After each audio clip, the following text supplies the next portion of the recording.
Halo pemirsa, masih bersama dengan Mama Zidni malam ini.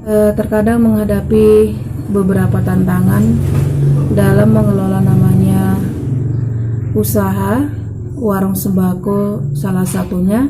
Salah satu tantangan tersebut adalah beli yang sering ataupun suka mengutang. Jadi tema malam hari ini adalah tips mengatasi pelanggan yang suka berutang. Oke, ini kita akan bahas pada malam hari ini.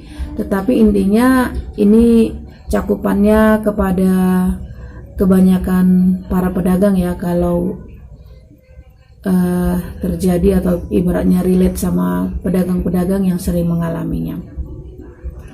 Adapun terjadinya utang piutang tersebut di warung adalah karena adanya faktor kedekatan. Biasanya penjual tersebut mengetahui rumah si pembeli, mengetahui nama si pembeli, bahkan mengetahui yang namanya kerabat-kerabat daripada si pembeli yang akan berhutang di warung, sehingga kemungkinan besar memberikan namanya hutangan. Apakah baik memberikan hutangan kepada namanya pembeli, pemirsa?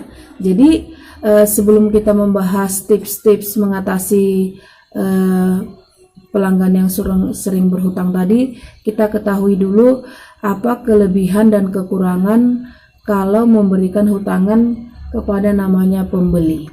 Oke.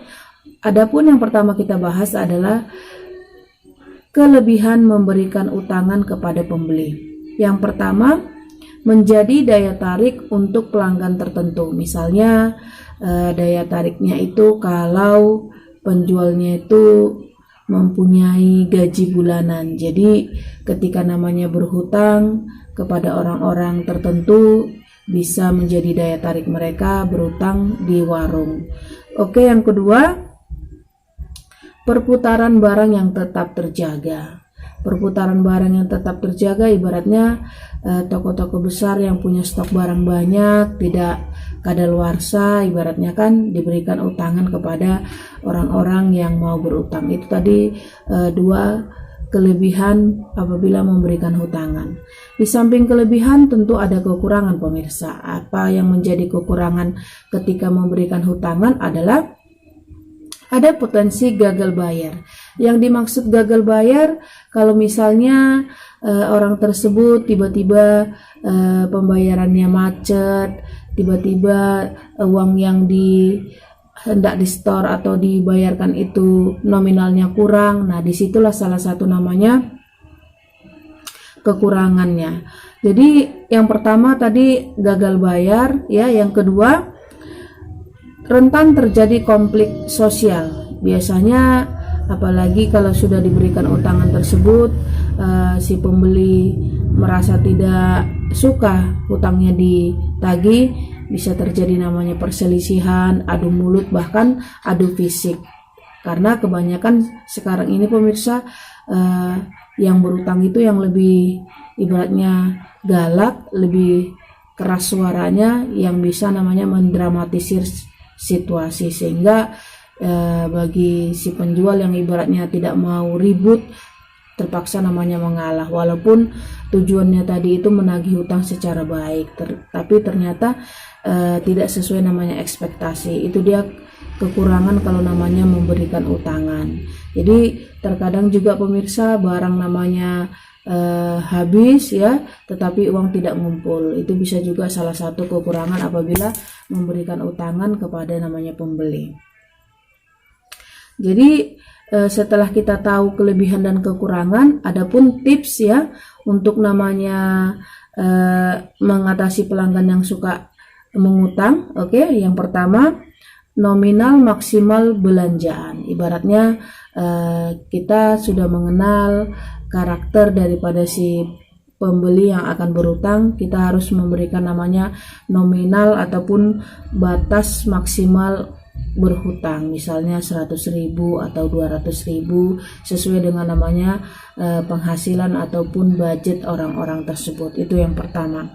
Yang kedua, batas tempo pembayaran. Jadi setelah tadi kita memberikan batas maksimal belanja berutang, jadi kita juga harus namanya memberikan batas tempo pembayaran, misalnya 1 minggu kah, 2 minggu, ataupun 1 bulan, tergantung mungkin kesepakatan di awal. Oke, itu dia.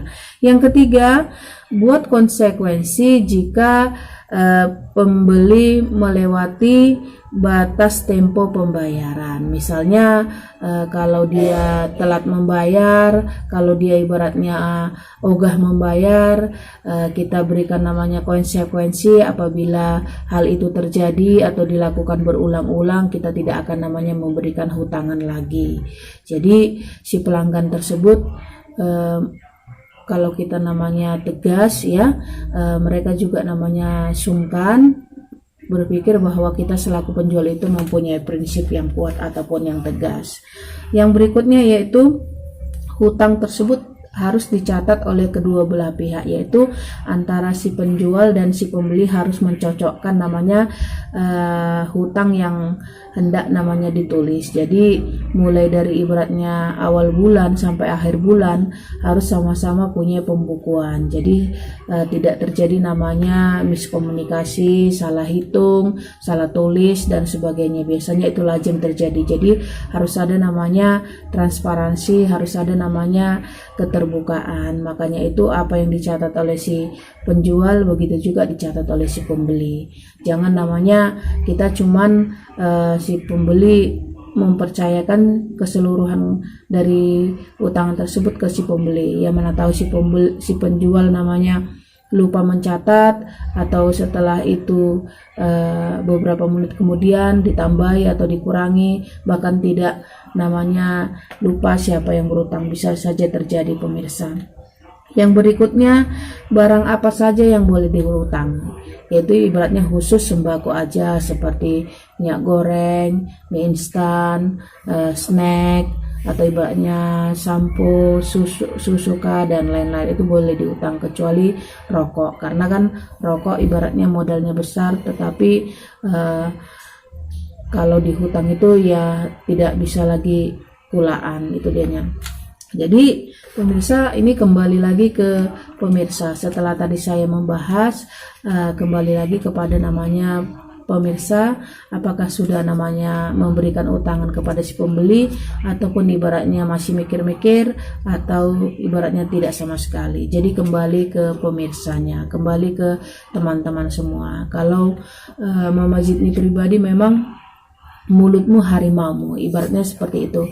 Kita harus namanya tidak enakan lah istilahnya. Jadi walaupun itu kerabat, walaupun itu ibaratnya tetangga dekat,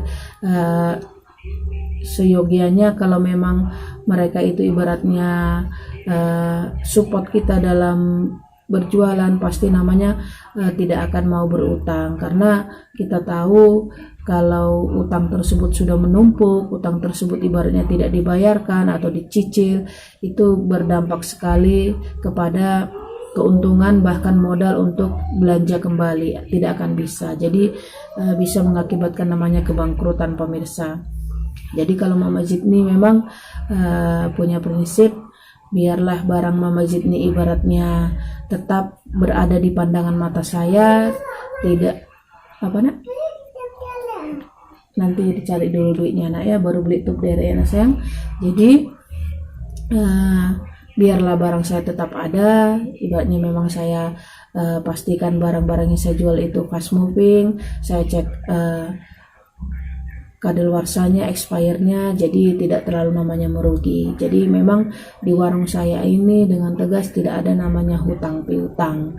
Jadi belanjalah sesuai dengan budget dan uang yang dibawa dari rumah. Karena kalau kita memberikan peluang untuk namanya tetangga dekat berhutang, bisa jadi pertama memang namanya awalnya lancar, walaupun lama-lama bisa namanya yang lupa lah, yang gak sempat datang lah, yang belum gajian lah, dan sebagainya. Alasan kalau dirangkai itu bisa 1000 alasan orang namanya tidak mau membayar hutang. Jadi untuk mencegah seperti itu, memang kalau Mama Zidni memang tidak pernah menulis tidak ada bon di warung. Memang pertama saya berjualan, mungkin di beberapa vlog itu banyak sekali saya katakan tidak ada utang di warung Mama Zidni. Itu dia pemirsa. Oke, itulah tips mengatasi pelanggan yang sering hutang di warung. Kembali lagi kepada pemirsa, apakah memberikan utangan atau tidak. Jadi sampai di sini dulu pemirsa vlog Mama Zidni malam ini. Semoga bermanfaat, semoga hari ini hasilnya lebih baik daripada kemarin, lancar barokah. Oke, sampai jumpa.